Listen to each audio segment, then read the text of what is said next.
उर्वर भएर आएको। अनि एउटा कोही वर्षा राउत एउटा सामान्य एउटा कलाकारले चाहिँ बोल्दैमा चाहिँ पुरै चाहिँ अब राष्ट्रियता नेपालको चाहिँ अब स्वतन्त्रै भयो भनेर चाहिँ एउटा निराशा हुनु पनि कुनै आवश्यकतै छैन। तर देशको सवालमा जब देशको सवाल उठ्छ त्यसमा चाहिँ वास्तवमा देशप्रति सबभन्दा पहिलो कुरो माटो हो, जमिन हो, जन्म दिने आमा हो। माटो भनेको आमालाई अप्ठ्यारो पर्दा आमाकै पक्ष लिने हो, चाहे नराम्री होस्, चाहे होची होस्, चाहे डल्ली होस्, चाहे उसँग धन नहोस्, चाहे लिटो खाओस्, चाहे खोले खाओस्, जस्तो सुकै आमा भए पनि त्यो आमा नै हो। अब चाहिँ नि तत्काल रूपमा यो सरकारले लोकतान्त्रिक गणतन्त्र सरकारले कालापानीबाट त्यो सेना जो बसेको छ भारतीय सेना त्यो हाम्रो जमिनमा हडपेर बसेको छ त्यसलाई तुरुन्त त्यहाँबाट चाहिँ नि ससम्मान साथ जा भनेर चाहिँ भन्न सक्नुपर्छ पहिलो नम्बरको कुरा। र आज मृगेन्द्र रिजाल एउटा नेता बोल्दैमा राष्ट्रियता वावा हुने बलियो हुने, एकजना कलाकार मनिषा कोइराला बोल्ने बित्तिकै हामी राष्ट्रियताकाले भयङ्कर कहाँ पुग्यो हामी त बबालै भइसक्यो राष्ट्रियतामा यस्तो लहर आयो भन्ने कुराहरूलाई चाहिँ भनेर रमाउने।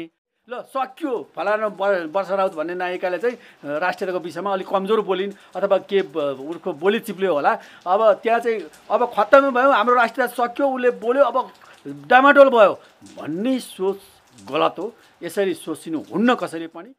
नमस्कार आदरणीय दर्शक महानुभावहरू, फेरि पनि उपस्थित भइसकेको छु। म हो तपाईँहरूकै हरपलको साथी इन्द्र जिजिबिसा।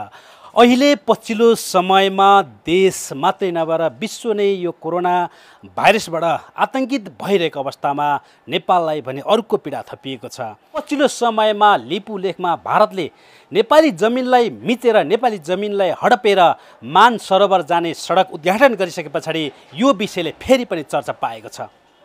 सीमानामा पटक पटक काँडेतार बार लगाउनुपर्छ भनेर आवाज बुलन्द गर्दै आउनुभएका नेपाली चलचित्र क्षेत्रका नायक तथा निर्माता नवल खड्का यति बेला मेरो अतिथि हुनुहुन्छ र उहाँले चाहिँ यो पटक पनि निकै जोडतोडको साथ आवाज उठाउनु भएको छ।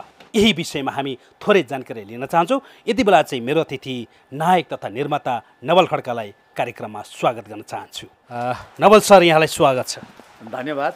नेपाली भूभाग मिचिएर भारतले सडक बनाएको छ, भारतले आफ्नो भूमि भनिरहेको छ, नेपालले आफ्नो भूमि दाबी गरिरहेको छ। यसमा के छ? अब यसमा स्पष्ट छ सुगौली सन्धि विभिन्न सन्धिहरू जहाँ जे भए तापनि लिम्पियाधुरा, लिपुले, कालापानी, सुस्ता लगायतको यो भूमि सम्पूर्ण भूमि नेपालको हो। हामीसँग यथेष्ट प्रमाण यथेष्ट तथ्यले यो कुराहरू बोल्छ।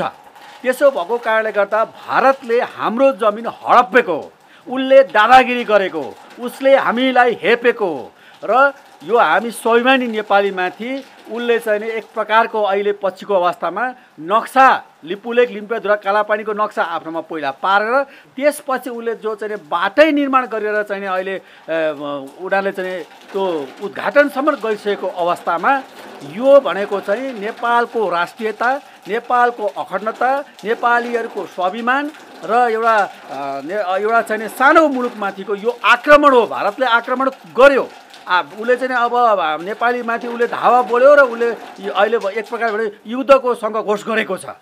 यस कारणले गर्दाखेरि अब हामीले त्यसका लागि चाहिँ विभिन्न आधारहरू हामीसँग तथ्यहरूले जति पनि जुन प्रमाणले पनि संसारको कुनै पनि विश्वको कुनै पनि अन्तर्राष्ट्रिय अदालतदेखि लिएर अन्तर्राष्ट्रिय समुदायमा जाँदाखेरि र हाम्रा तथ्य र हाम्रा प्रमाणहरूले चाहिँ बारम्बार के बोल्छ भने त्यो नेपालको हो। किनभने लिम्पियाधुरा महाकाली नदी जो काली नदी चाहिँ भनेर चाहिँ त्यो त्यसको सिमाना चाहिँ तोकिएको छ विगत सन्धिहरूमा, चाइनातिरको सन्धिमा पनि छ र भारततिरको सन्धिमा पनि त्यो कुराले उल्लेख गरेको कारणले लिम्पियाधुराको माथि जुन चाहिँ मुहान हो जो चाहिँ अब त्यो काली त्यहीबाट चाहिँ त्यो बग्छ र मुख्य नदी त्यही हो।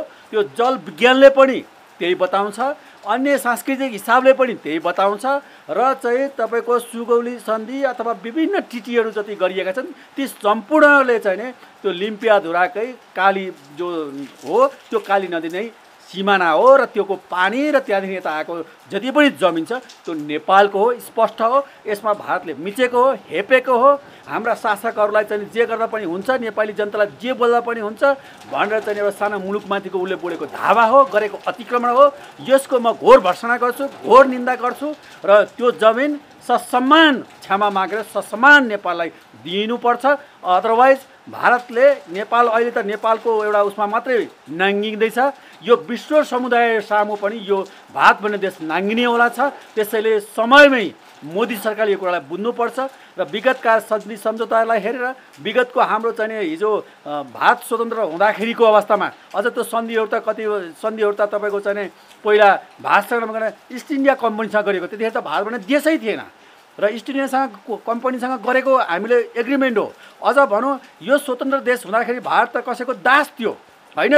त्यतिखेरको अब बेलायत भनेको त तपाईँको चाहिँ बेलायत र नेपालको सदैवदेखिको चाहिँ के हो भन्दाखेरि सम्बन्ध भएको मुलुक हो र बेलायत र हाम्रो मित्रता एउटा स्वतन्त्र देशको हिसाबले मित्रता रहँदै आएको बेलामा बेलायतको चाहिँ एउटा उपनिवेश भनौँ त्यसलाई एउटा दासत्व स्वीकारेर बसेको भारत देश होइन ले चाहिँ शासित गरेको हाम्रो मतलब मित्र राष्ट्रले बेलायतले शासन गरिरहेको देश हो नि भारत त। त्यसैले त्योभन्दा पनि अगाडिदेखि चाहिँ नि अब एउटा मित्र राष्ट्रले शासन गरेको चाहिँ नि शासित एउटा बेलायतले शासन गरेको एउटा भारत जस्तो देशले हामीमाथि धावा बोल्न मिल्दैन, उसले अन्याय गर्न मिल्दैन, त्यो सोच त्यो दृष्टिकोण राख्न मिल्दैन।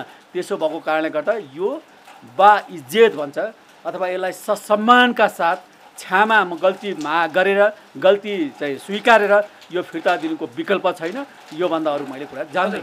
जस्तै भारतले किन दाबी गरिरहेको खासमा काली नदी चाहिँ यसको मुहान लिम्बा धुरा भनेर हरेक कोणबाट चाहिँ प्रमाणित हुँदाहुँदै पनि लिपु लेक किन दाबी गरेको होला खास भारतले, तपाईँको विचारमा के लाग्छ? यो त्रिदेशीय हिसाबले अत्यन्तै महत्त्वपूर्ण ठाउँमा रहेछ। अब अहिले बुझ्दाखेरि हामीले चाहिँ नि त्यो चाहिँ पायो, त्यसबाट चाहिँ नि तपाईँको चाहिँ नि अब तिब्बत जाने होइन मानसरोवर जाने एउटा तीर्थको लागि पनि अत्यन्तै महत्त्वपूर्ण, अनि भारतको लागि चाहिँ त्यहाँ तीर्थयात्रा जानको लागि चाहिँ सहज भने अब चाइनासँग पनि जोडेर त्यसलाई चाहिँ व्यापारहरू अब चाहिँ नि गर्न सक्ने, व्यापारको लागि चाहिँ नि त्यो चाहिँ एकदम जक्सन भनौँ न एउटा केन्द्रबिन्दु मा चाहिँ रहन सक्ने यसरी त्यो अत्यन्तै महत्त्वपूर्ण ठाउँ रहेछ। त्यो कुरा चाहिँ उसले बुझिसकेपछि बिस्तारै बिस्तारै बिस्तारै बिस्तारै उसले पेल्दै विभिन्न खालका चाहिँ प्रब्लमहरू विभिन्न खालका उहरू मतलब छलछामहरू गर्दै उसले चाहिँ अब सेना ल्याएर चाहिँ त्यहाँ राखेको रहेछ होइन। अब त्यो हामीले केही वर्ष अगाडिदेखि नै थाहा पाउँदै आएको कुरा हो। त्यस कारणले गर्दाखेरि त्यो रणनीतिक हिसाबले चाहिँ त्यो महत्त्वपूर्ण ठाउँ भएकोले भारतले त्यहाँ आँखा चाहिँ नै लागेको हो र त्यहाँ चाहिँ म पेलेरै जान्छु र यसलाई म चाहिँ यिनीहरूलाई चाहिँ ठिक लाएरै छोड्छु, किनभने नेपालको शासकहरूलाई मैले विभिन्न परिवर्तनहरूमा सहयोग गरेको छु, त्यो बापत चाहिँ यो मैले उपहारमा पाउँछु भन्ने हिसाबको सायद उसको सोच हुनसक्छ। तर नेपाली जनता कसैका दास होइनन्, नेपाली जनता न हिजो कसैको दास थिए न कसैको गुलाम थिए, न आज छन् र न भोलि रहन्छन्। र अर्को कुरा आजको मितिमा पनि त्यहाँ चाहिँ 62-65 हजारभन्दा बढी गोर्खाली जो सेनाहरू छन् नेपालीहरू, तिनले नै तिनीहरूको सीमा सुरक्षा रक्षा गरिदिएको छ। चाहे कारगिल होस्, चाहे लद्दाख होस्, चाहे काश्मीर होस्, त्यसको अग्रपन्थीमा कसले लडेको छ? वीर नेपाली गोर्खालीहरूले लडेका छन्। र त्यो जमिन उनीहरूले पचाइदिएको छन् र उनीहरू सुत्ने बेलामा पनि तिनीहरूको चाहे चौकीदारकै रूपमा किन नहोस् त्यसको मिठो निन्द्रा कसले दिएको छ? वीर नेपाली गोर्खालीले नै दिएका छन्। त्यस हिसाबले गर्दाखेरि उसले जसरी हेपेको छ नि त्यदि हेप्ने हो भने यहाँ भारतमा भएका नेपाली गोर्खाली हामीलाई चाहिँदैन, फर्कियोस् भनेर चाहिँ त्यसलाई फर्काउन सक्ने हिम्मत गरोस् मोदीले। म च्यालेन्ज दिन्छु त्यो भारत भन्ने देश अहिले जुन एक मुष्ट देखिएको छ त्यो 12 टुक्रा हुन्छ, 12वटा देश बन्छ। त्यो कुराको एकता त्यसको चाहिँ जुन सुरक्षा आज तिनै वीर गोर्खाली नेपालीले गरेको छ। तर तिनै नेपाली गोर्खालीको भूमिमाथि बारम्बार बलात्कार गरिरहेको छ, बारम्बार धावा बोलिरहेको छ कि ती गोर्खाली नेपालीहरू यो नेपाल आमाका धरतीका चाहिँ सपुतहरू हुन्। जसरी मनिषा कोइरालाले बोलिन् नि कि ऊ त त्यहाँ हो ऊ चाहिँ श्रम गर्न गएकी हुन्, त्यसै गरी अरू हाम्रा गोर्खाली सेनाहरू अरू हाम्रा नेपाली दाजुहरू त्यहाँ श्रम गर्न जानुभएको छ। तर श्रम गर्नु भनेको अर्थ स्वाभिमान बेच्नु होइन। त्यो कुरा भारतीय शासकले बुझ्नुपर्छ र त्यो कुरा यदि बुझ्न ढिलो गर्यो भने निश्चय पनि ठुलो एउटा पराजित र विश्व समुदायमा उसको चाहिँ एउटा लज्जाबोध र एउटा भोलिको दिनमा चाहिँ एकदमै उनीहरूलाई चाहिँ हिन्नताबोधको स्थिति सिर्जना पैदा हुन सक्छ। नेपाली जनतामाथि परेको पीर, नेपाली जनतामाथि परेको अन्याय भारतीय जनताले पनि हेरिरहेको छ र भारतीय जनताहरू, त्यहाँका चाहिँ बुद्धिजीवीहरू, त्यहाँका अन्य चाहिँ नेताहरूले पनि यो भारतले चाहिँ ज्यादी गरेको छ, यो मोदी सरकारले ज्यादी गरेको छ नेपालमाथि, यो बन्द गरिनुपर्छ। त्यो नेपालको भूमि हो। लिपुलेक, लिम्पियाधुरा, कालापानी हामीले मात्रै भनेको होइन, भारतकै जनताहरू र भारतकै नेताहरू, भारतकै बुद्धिजीवीहरूले स्पष्ट रूपमा भनेका छन् कि यो चाहिँ वास्तवमा यो नेपालको हो, तर यो मोदी सरकारले यो हेपेको हो, यसलाई चाहिँ यो चाहिँ सानो मुलुक भएकोले तिनीहरूलाई चाहिँ जिस्काएको हो, यो बन्द गरिनुपर्छ भनेर त्यहीको मान्छेहरू भनिरहेको छ भनेदेखि स्वाभाविक रूपमा त त्यसका प्रमाण, आधार, तथ्य हरेक किसिमले चाहिँ त्यो नेपालको भूमिमाथि उसले चाहिँ हडपेको। त्यसकारण यो कुरा बन्द गरिनुपर्छ। वीर नेपाली, वीर गोर्खालीको चाहिँ जो चाहिँ आत्मसम्मानमाथि ठेस लगाउने काम गर्नु भएन।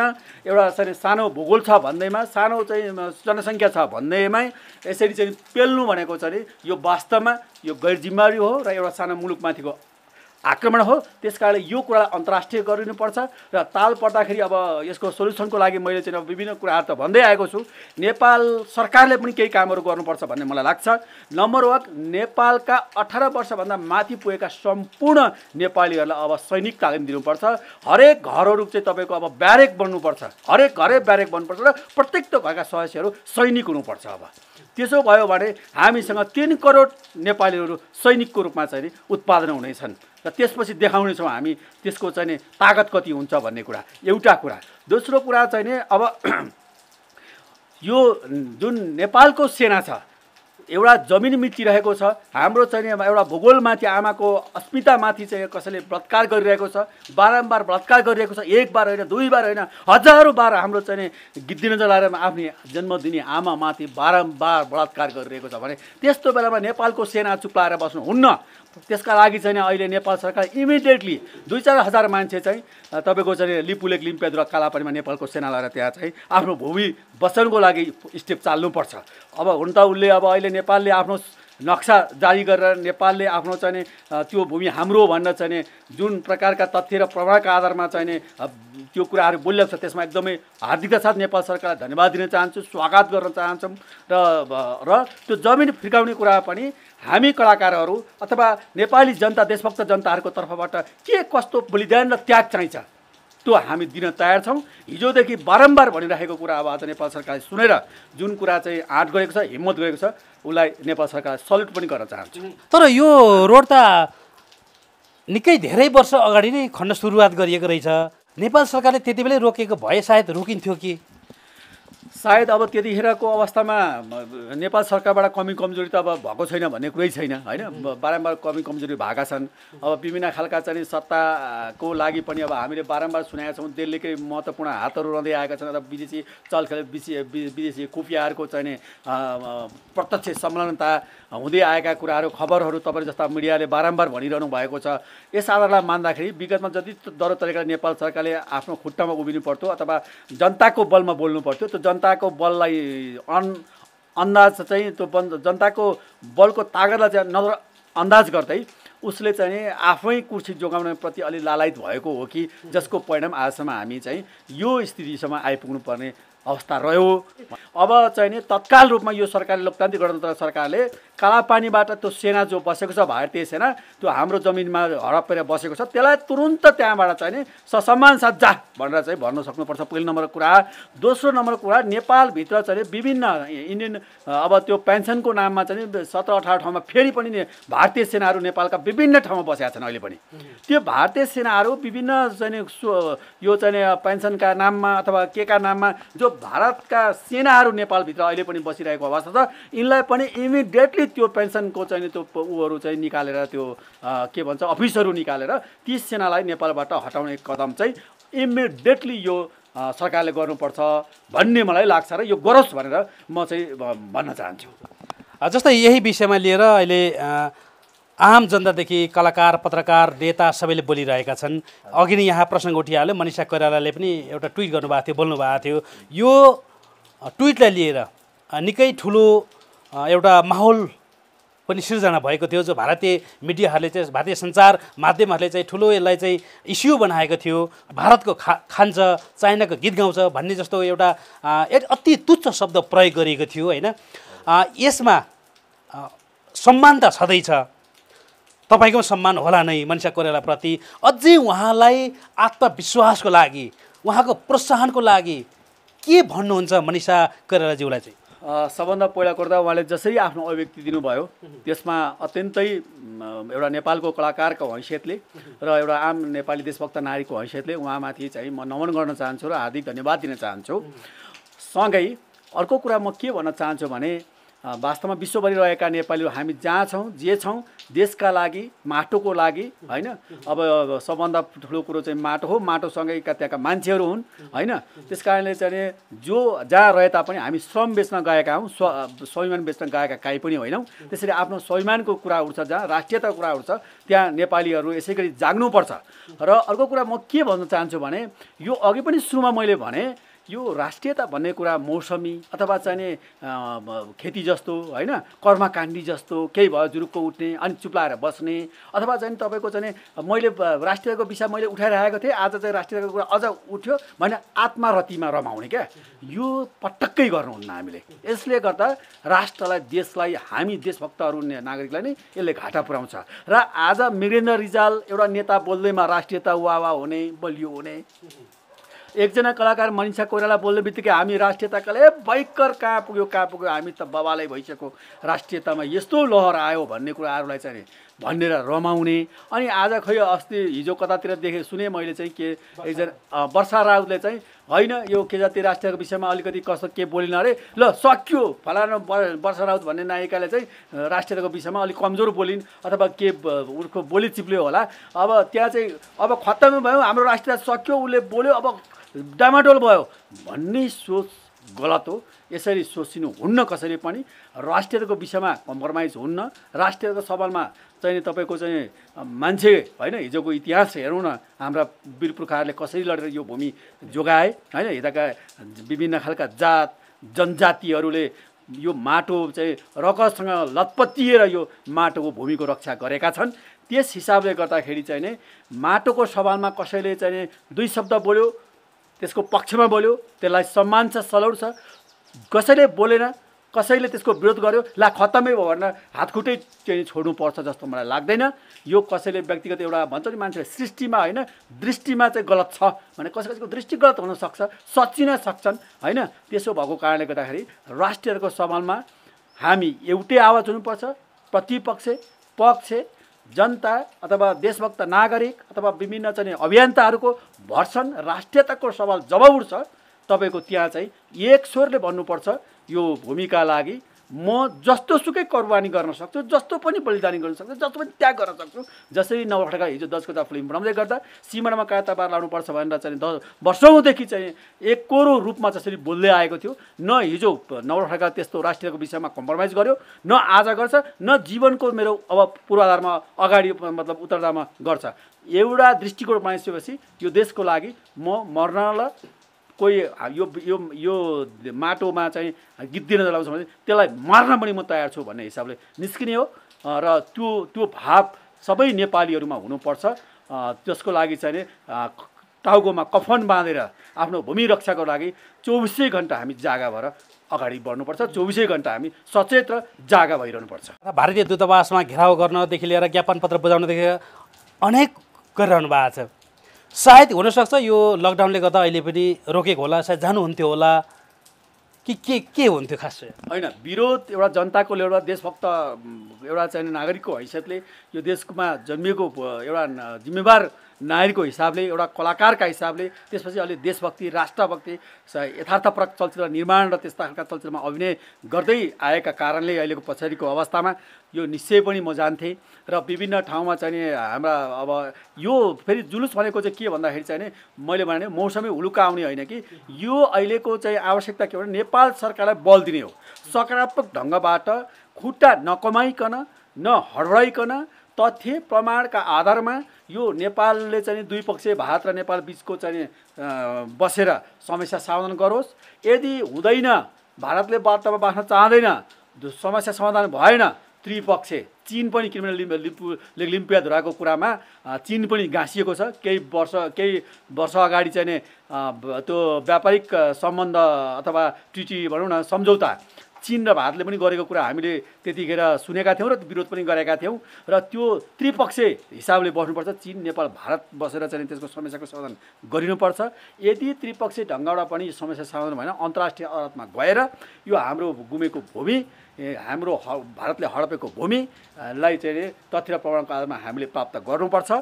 अदरवाइज त्यो चाहिँ नि अब अवस्थासम्म पुग्दैन भने वीर नेपाली गोर्खाली हो, अब हामी कोहीसँग अन्याय सहन्छौँ न अन्याय गर्छौँ, इतिहास त्यो बोल्छ। त्यसैले त्यो इतिहासलाई फेरि दोहोऱ्याउनु पर्दाखेरि नवलखड्का जस्ता 3 करोड नेपालीहरू आफ्नो माटोको लागि जीवन उत्सर्ग गर्न तयार भएर बसेका छन्। तपाईँ एक कलाकार भएको हैसियतले, विगतमा तपाईँ नेपाली चलचित्र कलाकार सङ्घ अध्यक्ष पनि भएको नाताले वर्षा राउतले अन्तर्वार्ताको क्रममा एउटा बोलेको बोली एउटा कन्ट्रोभर्सी उठाएको थियो होइन, तपाईँले उहाँको कन्ट्रोभर्सीतिर नढल्किकन व्यक्तिगत हिसाबले चिन्दाखेरि वर्षा राउत खास कस्तो हुनुहुन्छ उहाँ?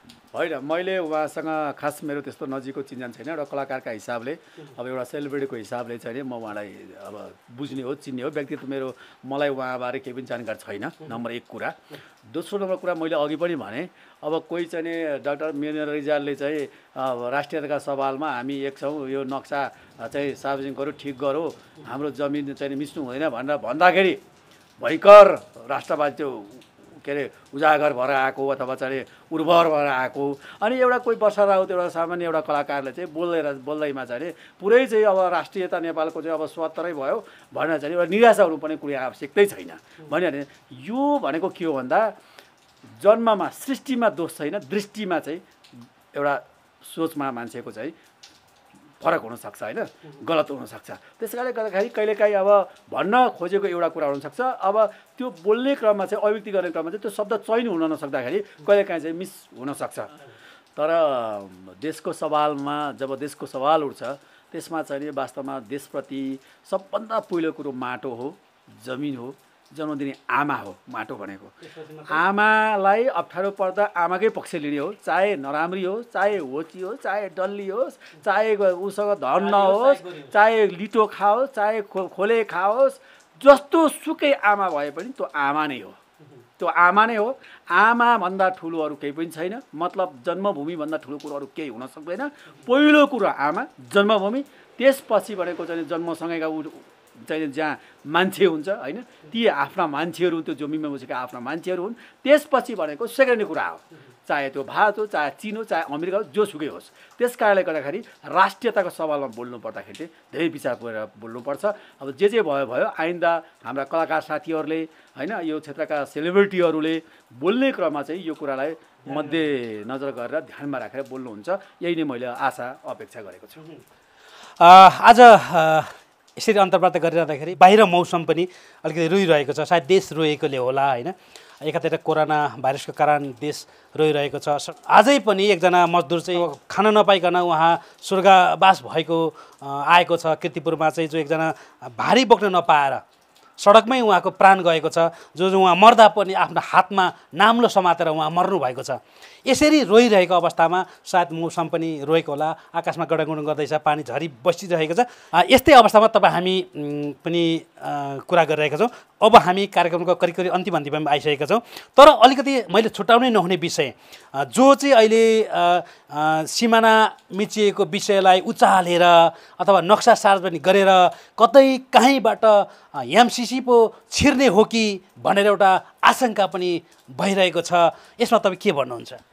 सबभन्दा पहिला कुरा त अहिले कोरोना कहरको कारणले विश्व महामारी भइरहेको स्थितिमा जुन प्रकारको नेपालमा एउटा सरकार तर्फबाट हुनुपर्ने यथेष्ट प्रयासहरू नपुगेको, अब हामी जस्तो मान्छेहरू पनि अब कोरोनाका कारणबाट बाहिर निस्किन नसकेको अवस्थामा जो चाहिँ खान नपाएर, स्वास्थ्य उपचार नपाएर होइन, अब एउटा एक प्रकारको चाहिँ तपाईँले भन्नुभयो यो एकदम पीडादायक अवस्था हो।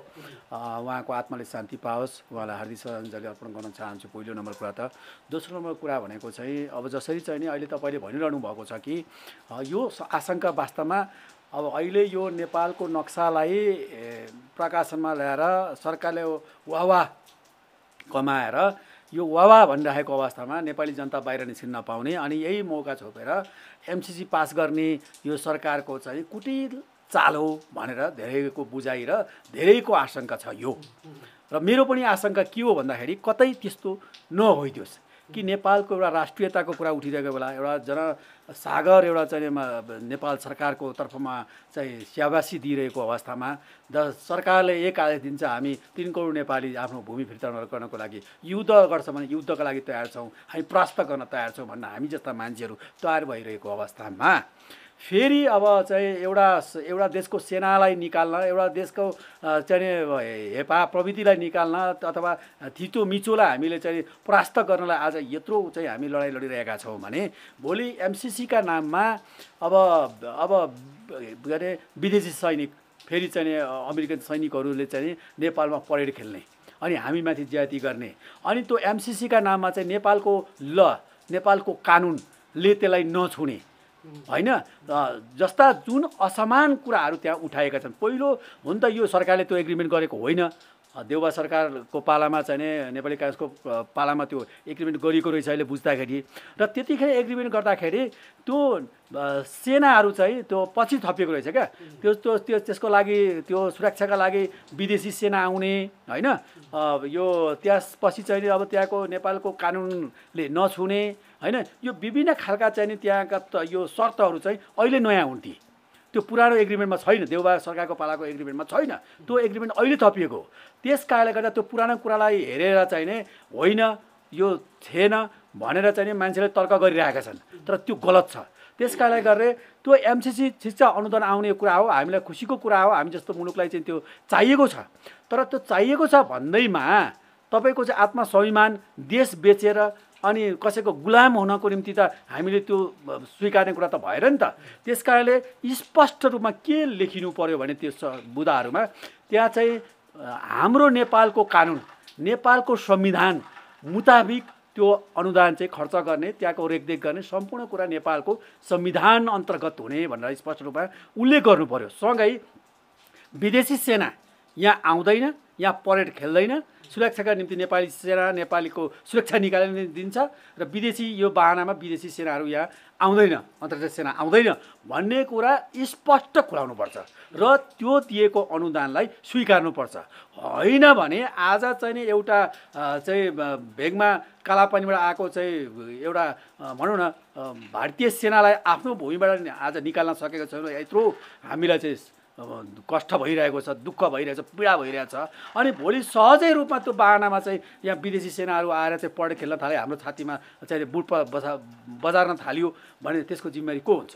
त्यस कारणले यो एमसिसीमा जो अनुदानको कुरा छ, त्यो सहयोगको कुरा छ, त्यो सराहनीय छ, त्यो पाउनुपर्छ। तर त्यसका लागि नेपालको संविधान अनुसार चल्नु पर्यो र नेपालमा विदेशी सेना नआउने कुराको ग्यारेन्टी स्पष्ट उल्लेख गरेर मात्रै यसलाई स्वीकार्नुपर्छ। अदरवाइज यो कोरोना महामारीको जो चाहिँ चपेटामा नेपाली जनताहरू अहिले लकडाउनमा हामी बसेका छौँ, यो मेरो गेटअप देखिरहनु भएको छ, तपाईँहरू कति कष्ट गरेर यहाँ आइपुग्नु भएको छ, यो सबै तोडेर आफ्नो भूमि रक्षाको निम्ति यो देश यो फेरि सरकारको विरुद्धमा नेपाली जनता उत्रिनेवाला छन्। ढिलो चाँडो यसले चाहिँ ठुलो समस्या ल्याउँछ। फेरि त्यसमा नेपालको जनताहरू, नेपालका मतलब नागरिकहरू, आम दाजुदिदी पनि सतर्क भइदिनु होला, देशविदेशमा रहने नेपालीहरूले पनि सतर्क खबरदारी गर्दै गर्नु होला र नेपाल सरकार पनि यो कुरामा चाहिँ एकदमै अहिले जो खालको देशका लागि राष्ट्रका लागि ओली सरकारले जो चालेको कदम छ फेरि त्यो चाहिँ पानीको फोका जस्तै फरेर त्यो फुक्नु त्यो चाहिँ मतलब फुट्नु भएन र यो एमसिसीको नाममा फेरि उचालिएको राष्ट्रियता फेरि धुलिचाम्मे भएर चाहिँ तल चाहिँ पुग्नु स्थिति नआओस् यो कामना गर्छु म र सतर्कता साथ सजगताका साथ यो जुन बुदाहरू छ त्यसलाई स्पष्ट खुलाएर मात्रै यो काम गरियोस्, अगाडि बढियोस्। कलाकारका नाताले एउटा चाहिँ देशको एउटा नागरिकको हिसाबले म यो चाहिँ नेपाल सरकारलाई सुझावको रूपमा पेश गर्न चाहन्छु र खबरदारी पनि गर्छु। हुन्छ नवल सर, यहाँलाई समयको लागि धेरै धेरै धन्यवाद। र अब जाँदा जाँदै हामीलाई हेरेर बसिरहनुभएका सम्पूर्ण दर्शकहरूलाई केही भन्नुहुन्छ कि? अब आदरणीय दर्शकहरूलाई सबैलाई थाहा छ हामी आज एउटा चाहिँ विषम परिस्थितिमा होइन कोरोना कहरको यो कोभिड-19 को यो महामारीमा हामी सबै लकडाउनमा छौँ। अब यसबाट अहिले अब सरकारले अथवा सम्पूर्ण अब उपचार भनेकै वास्तवमा यो लकडाउनमा सामाजिक दूरी कायम गरेर बस्नुपर्ने छ, गर्नुपर्ने बन्नुपर्ने धेरै कुरा थियो। अब काँडेतार भन्ने फिल्म मैले बनाउन लागेको थिएँ, चैतबाट मेरो सुटिङ थियो गत चैतबाट। अब महामारीले गर्दा रोकिएको छ, तपाईँहरू बिचमा यस्ता चिजहरू ल्याउन पाइएको छैन। आशा गरौँ यो चाँडै यसको औषधि पत्ता लाग्नेछ र हामी फेरि चाँडोभन्दा चाँडो चाहिँ पहिला जसरी चाहिँ भेटघाट हुनेछ र त्यो दिनहरू फेरि आउनेछन् त्यतातिर कामना गरौँ। जहाँ रहनु भएको छ जसरी रहनु भएको छ स्वस्थ रहनुहोस् होइन। अब त्यही भन्नुबाहेक अरू के छ र। धन्यवाद। यो तपाईँहरू पनि यहाँसम्म आइदिनु भयो र यस्तो पानी आदि हुरीका साथमा चाहिँ दुःख सुख दुई चारवटा कुरा लिने अथवा अभिव्यक्त दिने मैले शुभ अवसर मलाई प्रदान गर्नुभयो। त्यसको लागि तपाईँ र यो सम्पूर्ण इन्डिया तपाईँको टिमलाई धन्यवाद दिन चाहन्छु। हस्, थ्याङ्क यू।